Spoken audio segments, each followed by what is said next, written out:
Benjamin Rosenberg, vous avez écrit un roman, France Bitume, qui est paru à l'Harmattan en janvier 2012. France Bitume, ça évoque une cité, donc où se passe ce livre? Le lieu n'est pas important. Ce livre se passe en cité. C'est l'histoire d'un jeune de cité qui écrit un livre. Ça se passe en France. Il n'y a pas de lieu exact. C'est pas très important. Tout ce qu'il faut savoir, c'est que ça se passe en cité. Et qui est le héros?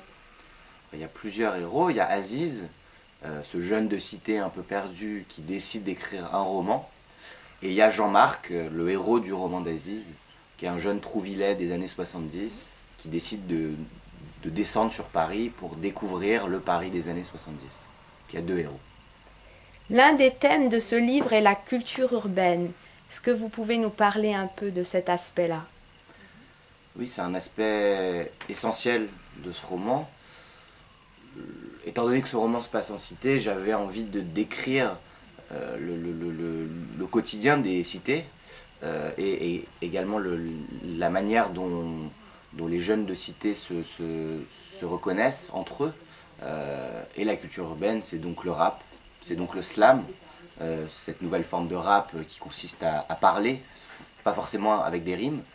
Et c'est assez présent dans mon roman. Il y a pas mal de chansons de rap, pas mal de chansons de slam, parce que ça a une place très importante en cité aujourd'hui. Est-ce que vous qualifieriez votre livre de roman moderne?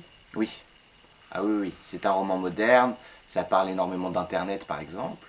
Il y a des couplets de rap et des couplets de slam comme je le disais, ce qui n'est pas le cas de tous les romans aujourd'hui. Et puis même l'écriture est très simple et très précise, sans chichi. Je pense que c'est une écriture moderne. Oui. Justement, à propos de l'écriture, votre héros écrit un livre. Quelle est votre réflexion sur l'écriture? Le fait que mon héros écrive un livre montre aussi que la vie de l'auteur influence quoi qu'il arrive, influe quoi qu'il arrive sur ce que l'auteur va écrire. Par exemple, l'auteur Aziz est amoureux d'une femme, Naïla, et puis d'un coup il voit que Naïla il voit quelque chose qui va le choquer avec Naïla, un viol très choquant dans la cave d'un des bâtiments de sa cité, et à partir de là, ce qu'il va écrire sur les femmes va changer. Il va avoir une vision beaucoup plus machiste des femmes, beaucoup plus violente. Et ça prouve que ce qu'il vit influe sur ce qu'il va écrire. Et il y a plein de petits indices comme ça dans le roman qui montrent qu'Aziz est quoi qu'il arrive influencé par sa vie, qui montre aussi de manière très générale que moi-même je suis influencé dans ce que j'écris parce que je vis. C'est votre deuxième roman, et quel a été le point de départ de France Bitume, de l'envie d'écrire ce livre en particulier?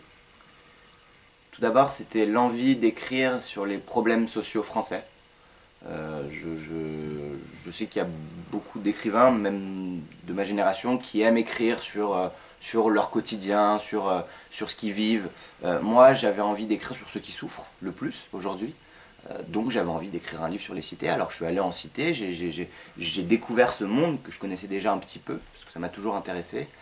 C'est vraiment le point de départ de ce roman. Après, j'avais aussi envie de me tourner vers les années 70 et de montrer l'évolution. C'est-à-dire, le roman qu'écrit Aziz se passe dans les années 70 à Paris et à Trouville en Normandie. Et ça se passe dans un univers contestataire, la contestation de la société de consommation, la liberté sexuelle pour les femmes. Et c'est aussi le moyen de montrer l'évolution, ce qui a changé entre les années 70, les années hippies, les années contestataires, les années 68 art, et la France d'aujourd'hui.